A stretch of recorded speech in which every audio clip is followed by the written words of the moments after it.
This video is sponsored by Squarespace.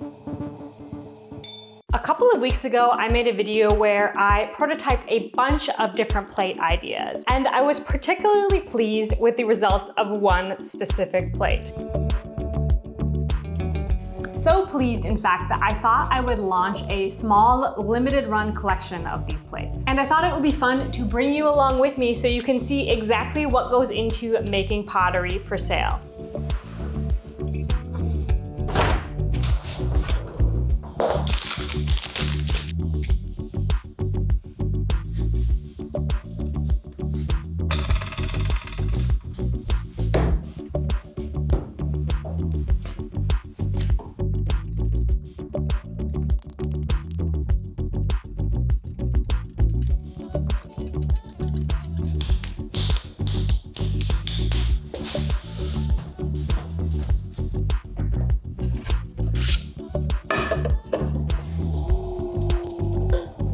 I have no plans for exactly how many I'm going to throw, but let's just see how far I get in one day.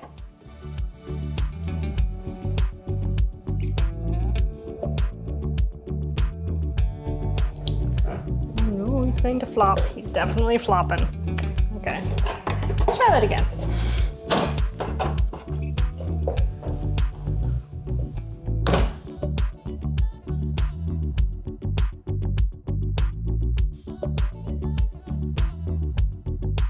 I want to flare out the edge, right? And I need to get both sides as dry as possible before I do that, because if they're too wet, the weight's just going to make them collapse. The water makes it weak, right? And it's going to collapse if it's too wet. But I'm not about to bust out my heat gun for a project like this. So if this isn't working, I have to alter the design a little bit. I did throw these thinner than I threw the original one because I just wanted them to be a little lighter. Let's see if we manage.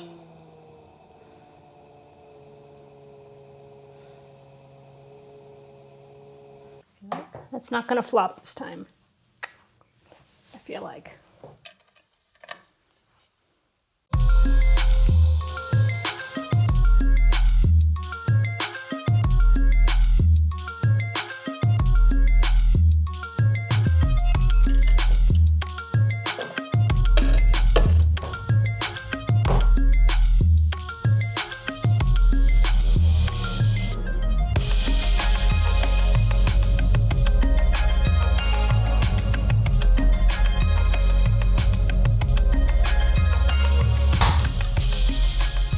Five down.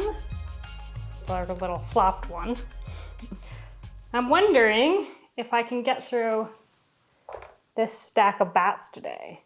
That would be cool. Let's take a little break to talk about today's sponsor, Squarespace. If you've never heard about Squarespace before, they're an all-in-one website platform that artists and entrepreneurs use to stand out online. I've personally been using Squarespace pretty much ever since I started my online business, and I'm still using them for my website today. There are a few things that I love about Squarespace, one of which is their online store, where you can sell pretty much anything. Physical goods, online classes, services, and even memberships. Two, they just launched a really cool AI feature called Squarespace Blueprint that makes setting up your website, tailoring your brand, and optimizing your SEO even easier. And three, once you have your website set up, Squarespace offers really flexible payment options so your customers can have a seamless ordering experience using PayPal, credit cards, Apple Pay, or even Afterpay. So if you're ready to take selling your pottery to the next level, or you're just looking for a home online for your art, I really recommend Squarespace because they make making your brand look really beautiful, really easy. So head to squarespace.com right now for a free trial. And when you're ready to launch, go to squarespace.com/potterytothepeople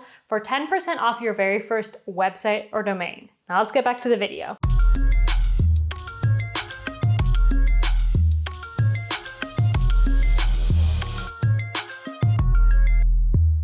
I used up all of the bats, so I'm pretty proud of myself. But there are definitely a few guys that aren't gonna cut it. I'm just gonna keep the best.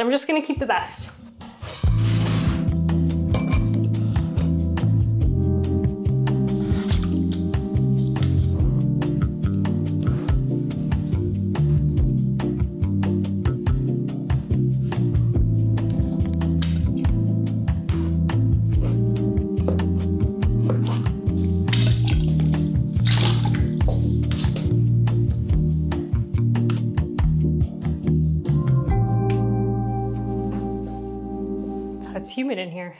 It's day 2. I'm gonna wire these all off so I can get my bats back and keep throwing. I'm gonna use a different clay today though because I actually ran out of this clay. This is gonna be reclaimed, so it's gonna be a little surprise what we get.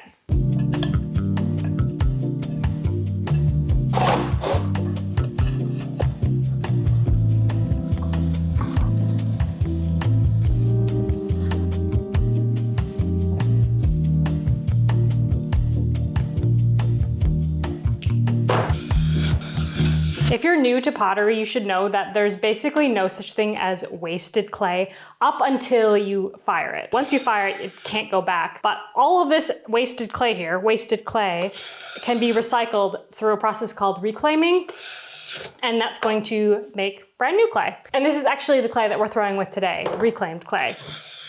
I really like working with reclaimed clay because I mix all my clays together, so it ends up being kind of like a fun surprise color clay.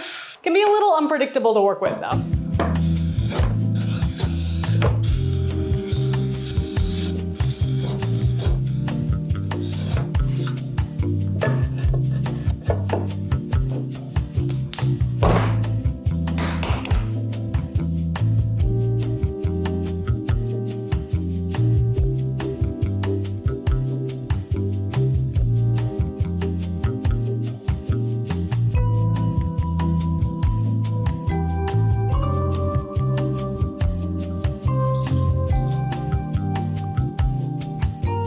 I made more. I don't know if you can even tell. They're different. They're different. The clay is different. So I did have to smish a few, but I'm currently at, if I counted correctly, 20 pots. This was my goal number, so I'm really happy with that. Who knows, I'll probably lose some in the trimming process, but I'm happy with these. It's really cool. When you start to make the same shape over and over again, they get better. It feels way more fluid. Your hands sort of know what they're doing. It's nice to really practice at one form for a little bit. Feels good. Okay, tomorrow's gonna be a trimming bonanza.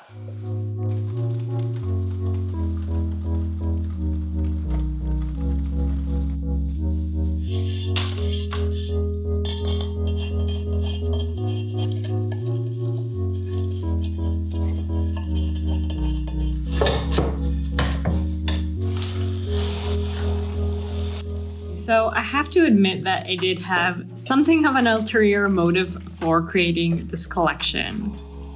I mean, yes, I really did think it was a cool idea for a collection, and yes, I thought it was going to be a nice educational video for you guys, but there was also an aspect of it that was something about like reclaiming a certain part of my making process.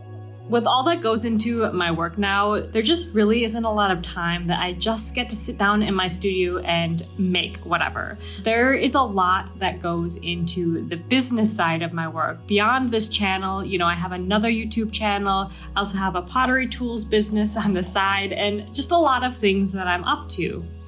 I know it's really easy to look at someone online and think, you know, I'm just experimenting in the studio all the time. I really wish that were true. But most of the time when I'm doing that for a YouTube video nowadays. And I feel like my pottery practice has kind of taken the back burner a little bit. And I didn't really even notice it for a while until I started to feel that my skills were starting to slip. I started to feel less confident in, you know, what I was making, in the things that I was teaching, in my throwing skills, in my creative skills. So forcing myself to, you know, play a more traditional potter's role of designing a piece of pottery and making it over and over and over again. I mean, this amount of pottery is not that much to most people, but for me, it felt like a lot. And the idea was to kind of put myself back into the mindset of what brought me to this field in the first place, and trying to infuse a little bit more of that love for my hands in the clay into my day-to-day life. So I don't know if this is just like a one-off video or if I'm going to keep doing, you know, these types of production cycle videos. Let me know if you like it. And I certainly appreciate the opportunity that you guys give me to experiment a little bit with how I do my work.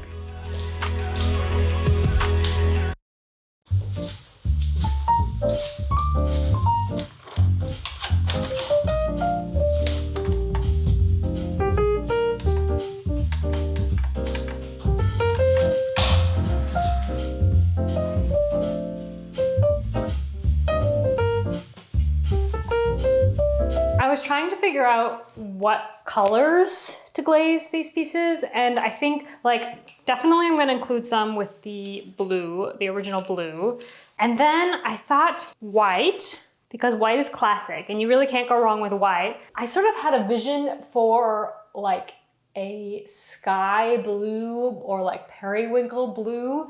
So I'm trying to combine some glazes to make the right color. This is what I've got so far. I'm going to do a few tests because I want to maybe lighten this up a little bit. Luckily, and not so luckily, my kiln can only hold about, I'm hoping for 5 because it's too narrow to stack them like this. I have to do like this all in the kiln, and guys, my kiln is so small. It's starting to be a problem.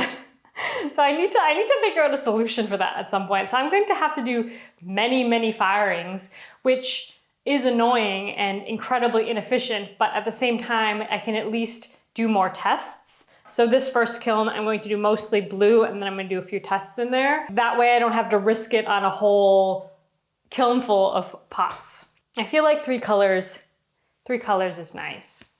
Or should I do green too? No. We're gonna limit it to a spectrum of blue.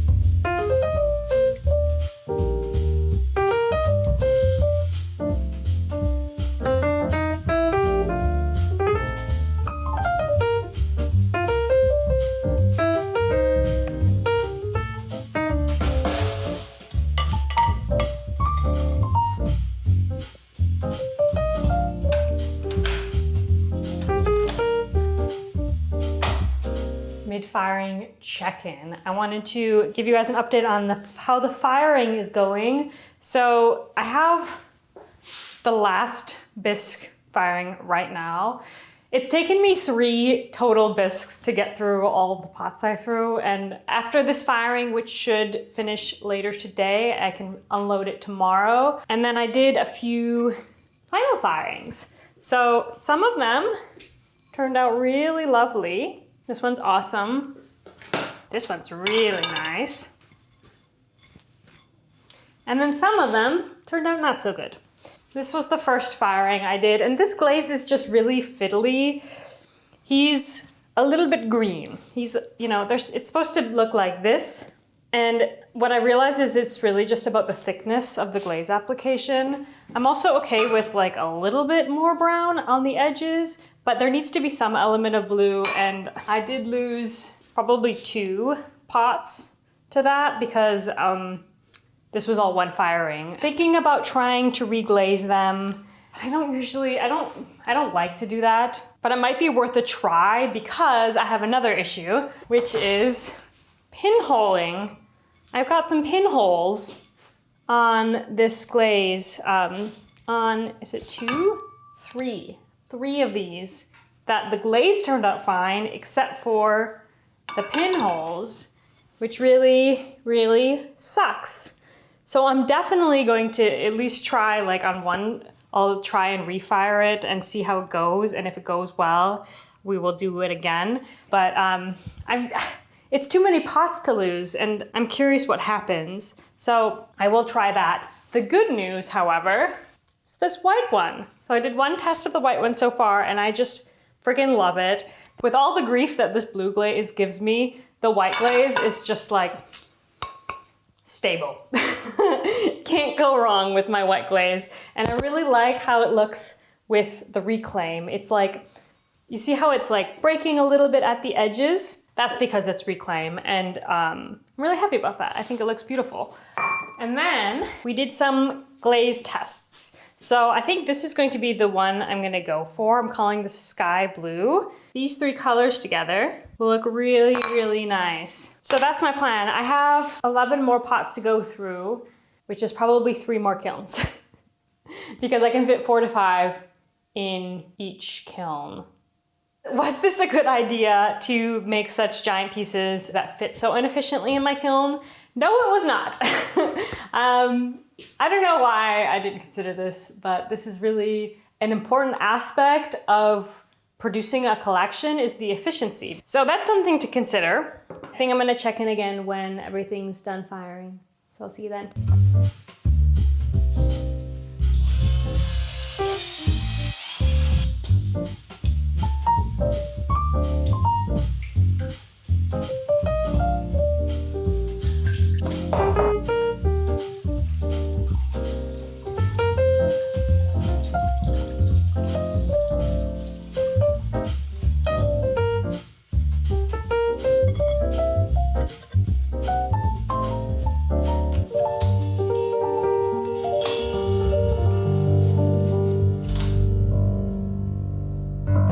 Okay, firing went not well. I'm reminded now why production sucks. Sometimes, I mean, it can be really, really magical, but it can also be disastrous. On the right are the pieces that turned out, and we have here on the left everything that went wrong. I do have a kiln load that's cooling right now, and I have 1 more kiln to go in. So there's about, I don't know, 8 pieces remaining or something like that. But this is a huge bummer, honestly, and partly it's my fault, partly it's just the kiln gods. Let me show you what's going on. So these, beautiful. Love them. Here's the white one, beautiful. Perfect. Here, the color is not right. Okay, and then we have a few that have pinholes, and therefore I would consider them not to be food safe. The glaze could come off not food safe. I did try to refire one with pinholes, and it turned out even worse. So we're not gonna continue to do that. The glaze kind of went crazy on this one. It almost looks like oil. On 2 of these, we have just like minor glaze errors. This one, like, I would use.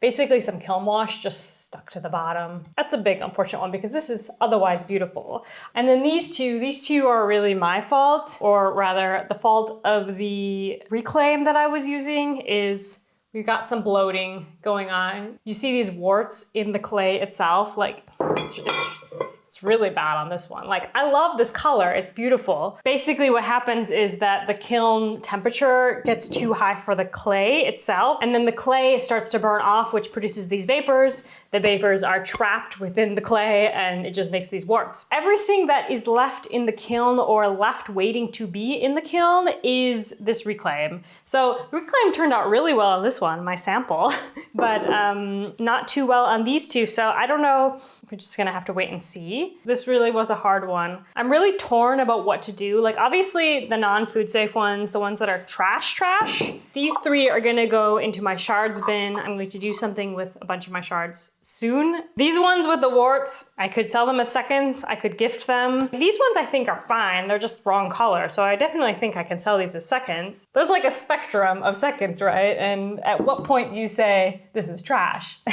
I never know. Like, I at least have 4, hopefully more in the kiln. I at least have 4 beautiful ones. And we're gonna take some pictures today and we're gonna list them online. And if you want to, you can buy them. Otherwise, let's do a photo shoot. So I'm gonna show you guys how I typically do a photo shoot. I don't know if you've noticed, but I've kind of shifted my table because I need to move it around based on the sun. I like to do photo shoots on days that are ideally overcast, but if they're not overcast, I'll make my own overcast by putting a curtain over the sunshine. And then something new I did is I got these 2 pieces of cloth because I wanted a little extra texture in this photo shoot. I didn't want to just use like a white background, and I think I like the brown. My My tips for photo shoots. When it comes to photo shoots, I try to not use the tripod too much because that kind of hampers you from like getting different angles and stuff. Then like later, if I'm doing like a shot like this or something, like to get the hand hold, which I often quite like to do because it shows the scale of the pot really nicely, like intuitively for the purchaser. And then another thing you definitely want to do is add some elevation. Something as simple as a brick on a nice background can look really nice.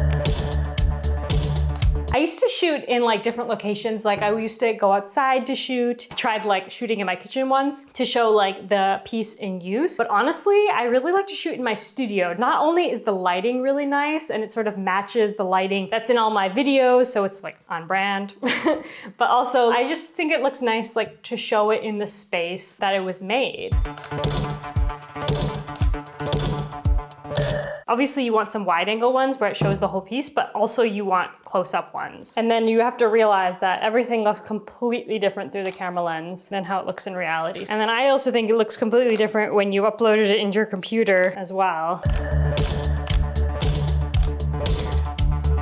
If you're gonna use a pattern fabric for your photo shoot, make sure the pattern is small. I've made this mistake before. And I like it when my fabric is a little crumply. Oftentimes, the first time I place something is like the best. And if I faff with it too much, it looks too intentional and I do not like it. All I gotta say about this project is you win some, you lose some. I'm going to take some footage later and share with you guys how the other ones turned out, but yeah, not everything goes well. Sometimes the kiln gods hate you. I did want to point you guys to a video that I did quite a long time ago. I'm going to post that right up here.